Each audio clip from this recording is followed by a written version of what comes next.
Well, good afternoon, everyone. This is Nana the Canner here, and I want to welcome you back to the edge of the boreal forest. We are out here by the garden, and as you can see, some of you may be surprised. There is no garden. We had a spring that was totally unexpected. I've never had a spring quite like that before, and basically the garden almost was a complete loss. So I took a video prior to Papa working the garden up so that you can see what happened and why. So I'm going to take you back about a week ago so that you can take a look and see what happened to the garden and what it looked like and why we worked it up. So yes, after my last garden update, which was June 11th, we had had 6.5 inches of rain by that time. And we had another 6 more inches of rain, which literally saturated the garden. You couldn't even walk in it. You couldn't even step in it. It was so soggy and saturated. And every time it rained, it just pounded the dirt until it formed this like hard crust on top. And then of course it cracked all up here, you can see. So we've had these very, very cool, cloudy days. It rained almost every day. If it didn't, it certainly rained all the entire next day. Typically what was happening was we would have a nice, decent morning where you'd think that it would dry up. And by mid-afternoon, it was clouded up and you had rain into the evening and overnight. So really up until now, in the last couple of days, we've had some really good weather. We've actually been able to get in here and just take a look at what's been going on, and it's not good. Not good at all. So we'll just go over and start on the corn here, I think. So I planted 3 rows of corn, 3 different varieties, and they were the earliest ones planted, so they had actually started coming up even before we had the heavy rains. We had 2 rows that come up, and the middle row here did not germinate at all, so that was a complete loss. The corn that did come up looks decent, but for being almost the middle of July, it is very small. I don't hold a whole lot of hope for it unless this warm weather stays with us for quite some time. The pumpkins, the squash, the watermelon, and the sunflowers. The only thing that come up in all of these hills here was the sunflower seeds. None of the rest of it come up at all. It was just too wet and too cold for too long. Then we had the 5 rows of potatoes, and we do have some potatoes that did come up on this end of the garden, but the other end of the garden was very wet and it laid in water for quite some time. So I was actually surprised at how many that did come up. We had 2 rows of like garbanzo beans, drying beans, kidney beans, navy beans. None of that come up. And then we had a row of green beans with some dill on the other end. Only just a small amount of the green beans came up on this end of the row. Nothing else. This row here is carrots. And then the back half of the next row is carrots. And none of that come up. Not a single carrot seed came up. So then we did get a little bit of spinach and a little bit of Swiss chard here. This is a row of beets, and that didn't come up either. So we ended, this is where we actually ended the seeding part of it. And then a couple weeks later, we did have a little stretch where I come out and I was literally tilling in the mud. And I managed to get it tilled and worked up enough that I could actually start planting tomatoes, tomato plants.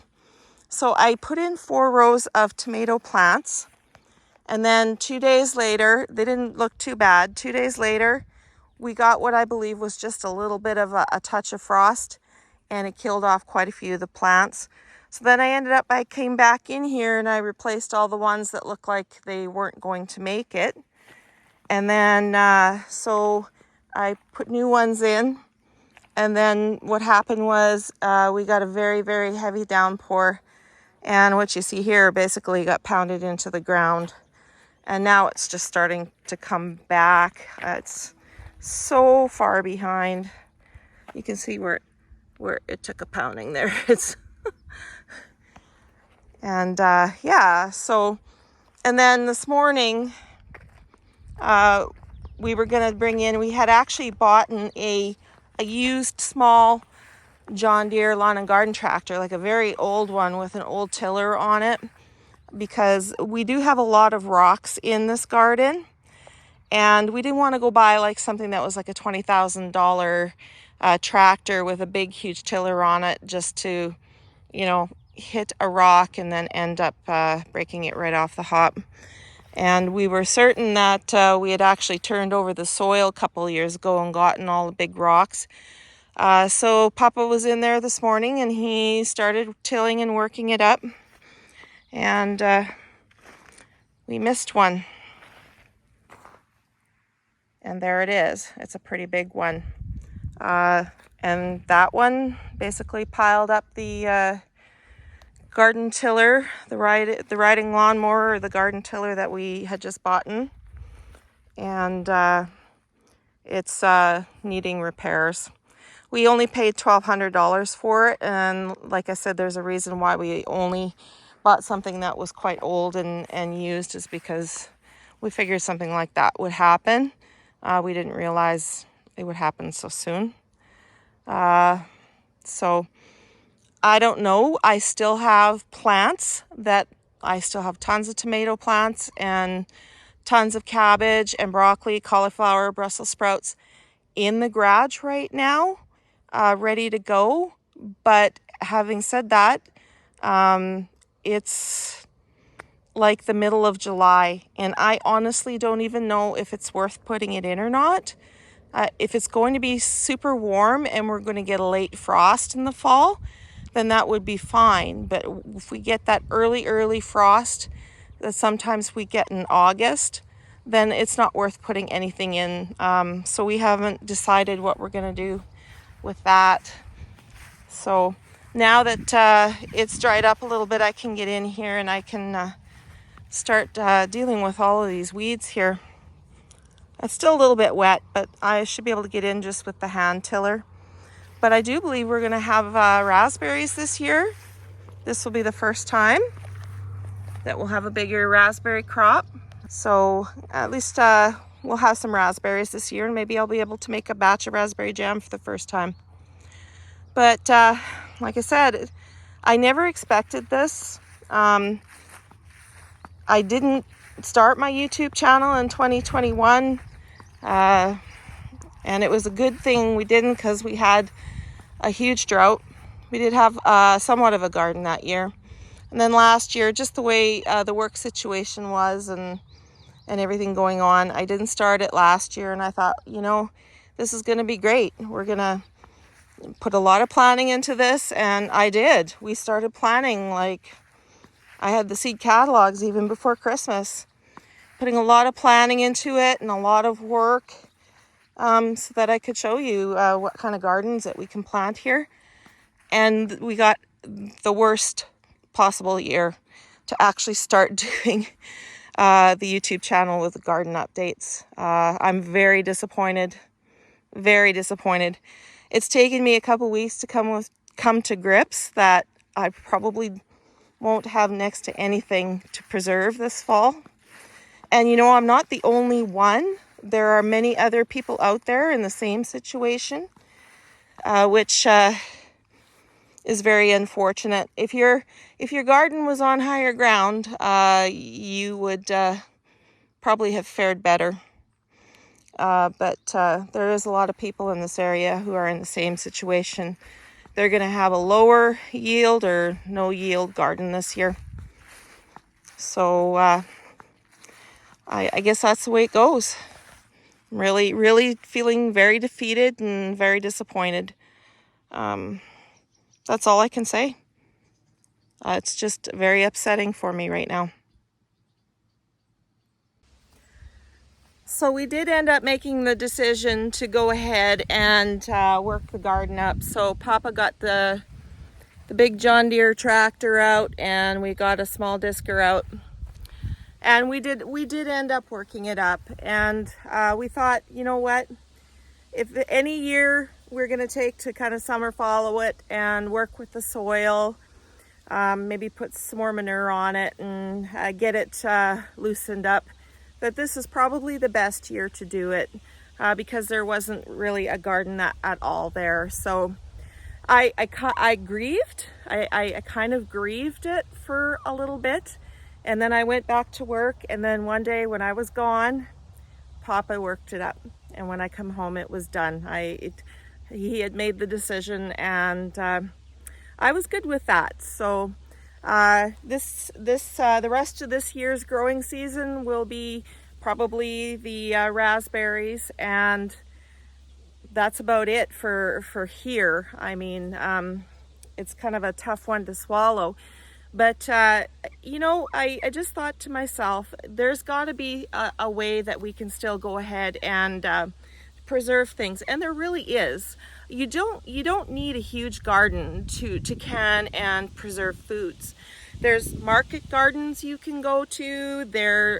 We have a couple of Hutterite colonies that are local that have some really beautiful market gardens. You can buy fresh homegrown meats there. You can take advantage of the sales in your local stores. There are so many different ways that you can obtain fruits and vegetables and such to preserve that, you know, maybe you don't have the room to have a garden like this. So this is actually, I'm very excited about this because it's going to be a great challenge to show you that you don't need the big garden to actually do preserving. So it's all brand new for me. And so it's going to be an interesting and unique journey for the rest of the year, trying to figure out what we're going to be canning. And it'll be some new fruits and vegetables that I'll be canning that I have never done before. So, you know, I am filled with a renewed hope, and I'm excited to see what comes. And then next year, we'll be back at her again. And it will be great. So even though I feel saddened and somewhat a little bit grieved that we're not going to have a harvest this year out of the garden, I'm excited for trying brand new things and other things that I never had time for before. So I just want to thank you for watching, and I hope you watch till the very end. And I truly appreciate your support. I need it now more than ever. So don't forget to like, comment, subscribe, and share. It's, like I said, it's a brand new journey for me for the rest of the year, and I just want to hear from you. And if there's something specific that you want to see me preserve, please leave it in the comment section below, and I will certainly try and make it happen. But we're just going to move forward from here. We have good years and we have bad years, and we ended up on a bad year this year, but we are going to continue on and persevere. So I want to thank you for watching.